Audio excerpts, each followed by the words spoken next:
In a land not so far away, where the hills were soft and the sky was a blanket of deepening blue, there lived a knight. But this was not a knight who fought dragons or rescued princesses. This was the knight of the fading sunset, and his armor, once bright and shiny, seemed to have soaked up all the sadness of the evening. It was a gentle, quiet sadness, the kind that made him sit on the steps of his little stone tower and watch the colors drain from the sky, feeling a little less bright himself with every passing moment. And as the first star of the evening tried to sparkle in the sky, it only managed a weak, flickery little gleam.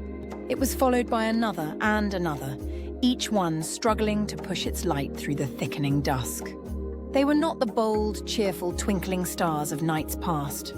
They were tired and dim. Something was very wrong in the world above. Just as the knight's heart felt its heaviest, a tiny living ember zipped through the air. It was a dawn firefly, a little beetle who carried a piece of the morning sun in her tail. She was always hopeful, always looking for light.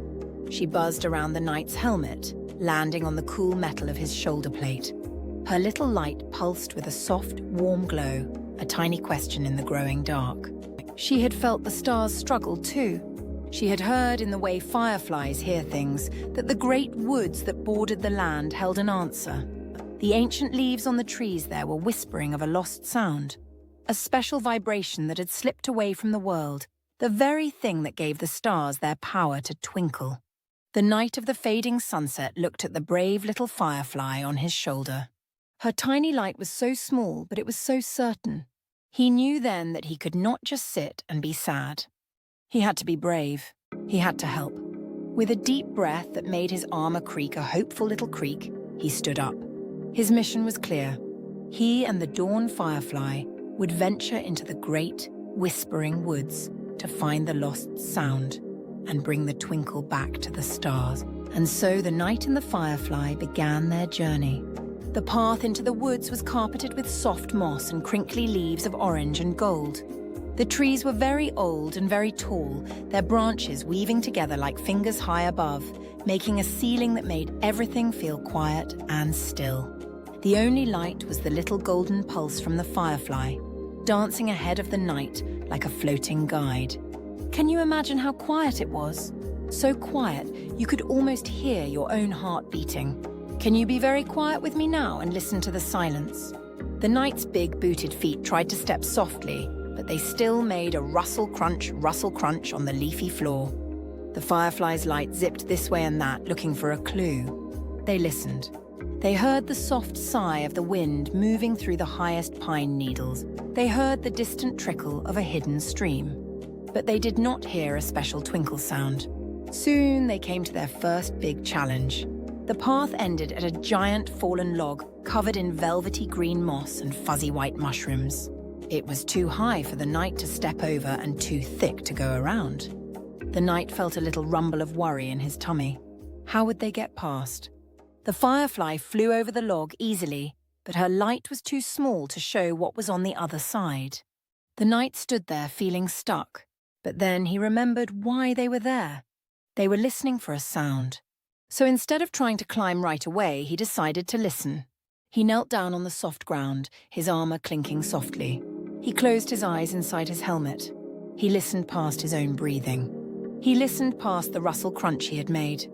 And then he heard it. A very faint, very delicate sound.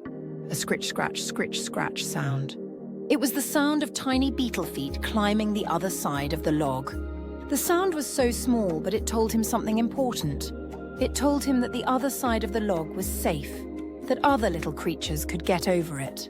If he listened to the tiny sounds, they could guide him. Feeling a new kind of courage, the knight found that the log was old and soft in one place.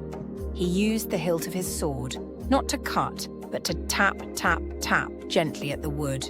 It made a soft thump, thump, thump sound. The soft wood began to break away piece by piece, creating a little knight-sized doorway. He had listened to the world, and the world had shown him how to get through his first challenge. Rustle crunch, he walked through the new opening, following the happy buzzing pulse of the dawn firefly. Deeper into the woods they went, where the trees grew even closer together. The knight's little firefly friend was the only light, and it made long dancing shadows that looked a little bit like sleeping giants. The air smelled of damp earth and sweet rotting leaves. The knight felt a shiver, not of cold, but of being a little bit scared of the dark and the unknown. His armor felt very heavy again. This brought them to their second challenge. They reached a wide, bubbling creek that cut across the path. The water gurgled and splashed over smooth, dark stones. There was no bridge. The knight could not see how deep it was. The water sounded loud and busy, and it made it hard to think. The firefly zipped across the water, her light reflecting in the swirling currents below. She was waiting for him on the other side, but the knight was afraid to step into the noisy, dark water. He stood at the edge, the water splashing cold drops on his metal boots. He felt that rumble of worry again, but then he remembered the fallen log. He had listened to a small sound to solve a big problem. Maybe he needed to do it again. The water was making a big, loud gurgle splash sound, but what was underneath that sound? He knelt down again, leaning his helmet close to the water. He closed his eyes and he listened. Really, really listened. Can you listen with me? Can you hear past the big splashes to find the little sounds? First, he heard the big gurgle and the splash. But underneath it, he heard a softer sound, a gentle swish, swish as the water brushed against the reeds on the bank. And underneath that, he heard a tiny bloop-bloop sound of bubbles rising from the bottom of the creek. The bloop-bloop sound was light and happy. It sounded like the sound of shallow water, not deep, scary water. The bubbles were telling him the creek was safe to cross. The big, scary noise was just on the top. The truth was in the quiet, tiny sounds underneath. Taking a brave breath, the knight stepped into the creek. The water was cold on his boots, but it only came up to his knees. He laughed, a happy, clangy sound inside his helmet. He walked carefully, one step at a time, listening to the cheerful bloop-bloop of the bubbles and the swish-swish of the water around his legs. He had faced the noisy, scary unknown by listening more deeply, and he had found his way across. He reached the other side where the dawn firefly did a joyful, looping dance in the air to celebrate. The woods were very deep now and very dark. The knight's firefly friend seemed to glow even brighter, her light a brave little beacon. They were getting closer, they could feel it. The leaves on the trees here were whispering louder, a hushed shush, shush, shush that seemed to say, "You're near, you're near." Then they found their third and biggest challenge. The path led them to a giant, dark cave mouth in the side of a mossy hill. The whispers of the leaves were strongest here, swirling around the entrance like a silent wind. This was it. The lost sound was inside that cave. The knight peered in. It was black.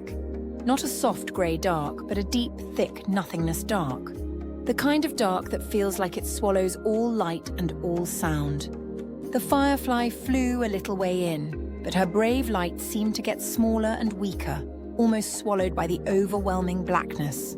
The knight felt a very big, very cold fear. This was the quiet dark he had always been afraid of. The dark where his fading sunset sadness lived. His feet felt stuck to the ground. He didn't want to go in. He wanted to turn around and go back to his tower steps where things were familiar, even if they were sad. The little dawn firefly flew back out of the cave and landed on the knight's visor, right in front of his eyes. Her light pulsed, not a zippy, busy pulse, but a slow, steady, gentle glow. On and off, and on and off. It was a rhythm. It was a quiet, visual sound. And as the knight watched that steady, brave little light in all that terrible darkness, he understood the final lesson. To find the lost sound, he couldn't just listen to the world outside. He had to face the quiet dark inside the cave, and maybe the quiet dark inside himself. He had to be still and not run away. Facing the quiet dark was the first step to finding your inner glow. So, the night of the fading sunset took the bravest step of his life. He stepped into the cave. The darkness was so complete it felt like a weight. He couldn't see his own hand in front of his face.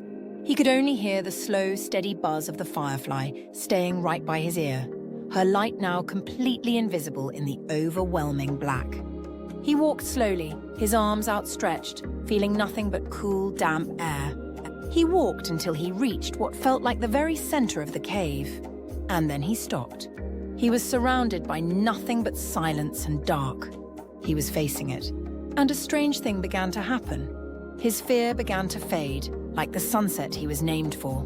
In its place came a feeling of calm, of quiet. He sat down on the cave floor, his armor clanking softly in the darkness. He closed his eyes.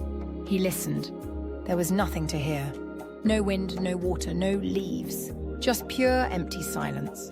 He listened to that silence for a long time. And in listening to the nothing, he began to hear the something. First, he heard the soft, gentle hum of his own body. Then, he heard the faint golden buzz of the dawn firefly, which was not just a sound, but a feeling of warmth. He took a deep breath, and as he let it out, he made a sound himself. A low, soft, peaceful hum. It was a vibration that started in his chest and rang softly through his metal armor. And then, the most magical thing happened. His hum, his own inner sound, touched the darkness. And the darkness began to hum back. It was a faint, high, crystalline sound, like the ringing of a tiny glass bell. It had been there all along, hiding in the quiet, waiting for someone brave enough to be still and listen for it. The lost sound. The night hummed again, a little louder this time. His deep made the high, twinkly sound in the darkness grow louder and brighter. The dawn firefly, feeling the vibration, began to pulse her light in time with the night's hum. Pulse. Pulse. The night's inner sound and the firefly's inner light were working together. They were calling the lost twinkle sound out of hiding. The high, ringing vibration grew stronger and stronger, filling the cave until it was shimmering with invisible music. The night felt his own heart buzzing with the sound. He felt his own sadness replaced by a warm golden glow from the inside out. He had found the lost sound by first facing the dark and then finding his own voice. The cave was now full of the beautiful, twinkling vibration. It was time to send it back to the stars. The knight stood up, filled with a new light and a new courage. He walked out of the cave, no longer afraid of the dark, for he carried his own glow inside him. The dawn firefly zipped out behind him, her light now shining brighter than it ever had before, charged with the magical sound. They looked up at the sky through the tree branches. The stars were still struggling, their light pale and weak. The knight took a deep breath, filled his heart with the warmth he found, and let out a long, clear, powerful hum. It was the hum that had awakened the lost sound. From his mouth came not just noise, but a visible, shimmering wave of golden vibration. It flew up, up, up into the night sky, carried on the wings of the dawn firefly, who zipped alongside it, adding her light to its music. The wave of sound washed over the first star. The star sputtered for a second and then, twinkle! It burst into a brilliant, cheerful, winking light. The wave moved to the next star. Twinkle. And the next. Twinkle. One by one, every star in the sky was touched by the night's hum and the firefly's light, until the entire night sky was shimmering and dancing with a joyous, twinkling chorus. It was more beautiful than it had ever been before. The lost sound was found, and it was even stronger because it was mixed with the night's own brave heart and the firefly's hopeful light. The night of the fading sunset looked up at the glorious twinkling sky.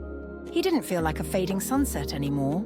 He felt like the dawn. His armor, once dull, now gleamed and reflected the starlight in 100 little points of light. He had not just found the lost sound, he had found his own inner glow. He had learned that even when things seem dark and quiet and scary, your own courage and your own voice can be the brightest light and the strongest magic of all. The little dawn firefly landed on his helmet, her job complete. Together they walked out of the woods under the beautifully twinkling stars, their hearts full of light and sound. They knew that whenever the world got too quiet or too dark, they just had to be brave, be still, and listen for the music inside themselves. What a wonderful adventure that was! What was your favorite sound? The rustle crunch of the leaves, the bloop bloop of the bubbles, or the brave night's hum? I wonder what we should listen for next time. Should we learn about the sounds of the rainforest, or perhaps the music of our own feelings? Moral core. The story teaches that true bravery means facing fears and darkness, and that by doing so, you can discover your own inner strength and light.